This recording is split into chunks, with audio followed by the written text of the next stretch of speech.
Okay, friends, this is day 21 of our online Bible study looking at the Gospel of John. And today we're going to be in chapter 3 of John, which contains perhaps the most famous Bible verse in the whole Bible, which is John 3:16. So we'll get to that later this week. What I want to show you today is a little bit of what's going on in John 3:1 through 15. So leading up to that verse. And there's a lot of imagery here, a lot of tie-ins back to the Old Testament that we're going to get into later this week. Also, I want to show you one of those tie-ins today and give you just kind of an overall picture of these 15 verses.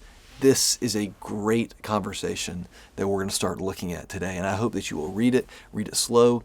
We are not going to be able to get into all of it in these videos. You're going to see things that we don't point out, but this week we want to point out some pretty cool stuff. So here's how John 3 starts. Now there was a Pharisee, a man named Nicodemus. We talked about the Pharisees last week, and Nicodemus is one of these Pharisees. So this is a story about Nicodemus and Jesus having a conversation. This month, we're going to look at 4 different people who have conversations with Jesus, people who get up close and personal with Jesus, and talk about what it looks like when we get up close and personal with Jesus in our lives. So Nicodemus, who was a member of the Jewish ruling council. So this is the Sanhedrin. This is like the highest authority within. We didn't talk about them last week because this is a different kind of body, but this is kind of a ruling body. So this is a very powerful man, Nicodemus is. So he came to Jesus at night. Why do you think he came at night?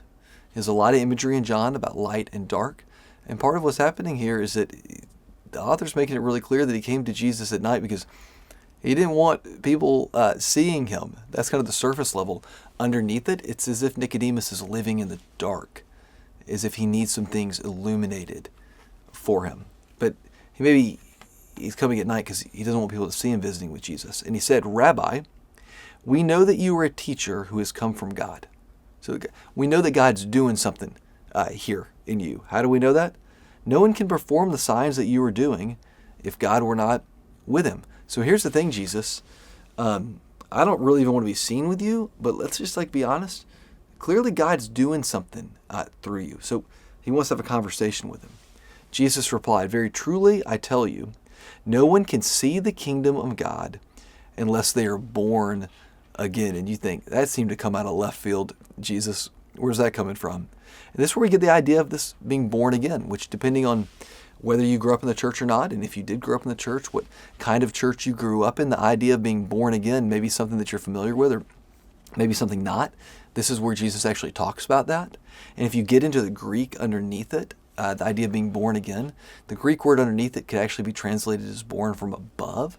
So whatever Jesus is talking about is probably meant to have both meanings, being born again, like having a fresh birth, a new start, and about being born from above, as if this new start, this being born again, that it comes as a gift from above. He said, no one can see the kingdom of God unless this happens in their lives.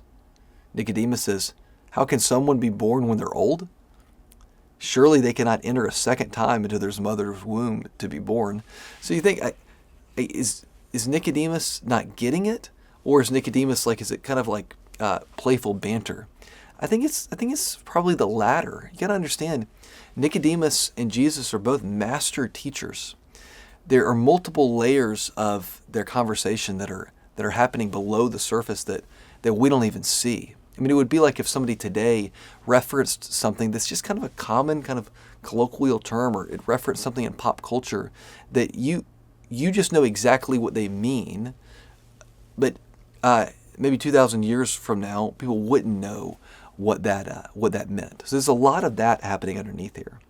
Jesus answered, "Very truly, I tell you, no one can enter the kingdom of God unless they are born of water and the Spirit." Okay, what's happening here? I told you that we're going to talk a lot this week about connections back to the Old Testament. Here's the first one.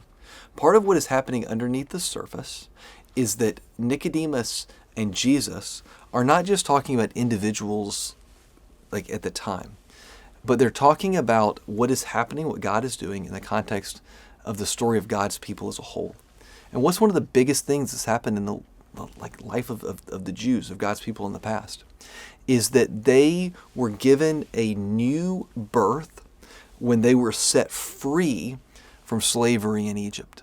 And when they were set free from slavery in Egypt, what did they do?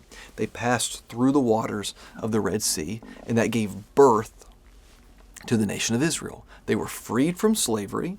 They were freed through the waters of the Red Sea, and then they became a nation there. They were formed in the wilderness when they were given the law and Moses led them. That was like their birth. And Jesus seems to be saying that the people of God need a new birth. We need to be born again. We need a new birth. And the birth, it comes from above. Nicodemus is saying, can an old person, like the Jews, like we've been around for a while, do we really need to be birthed again? He says, yeah.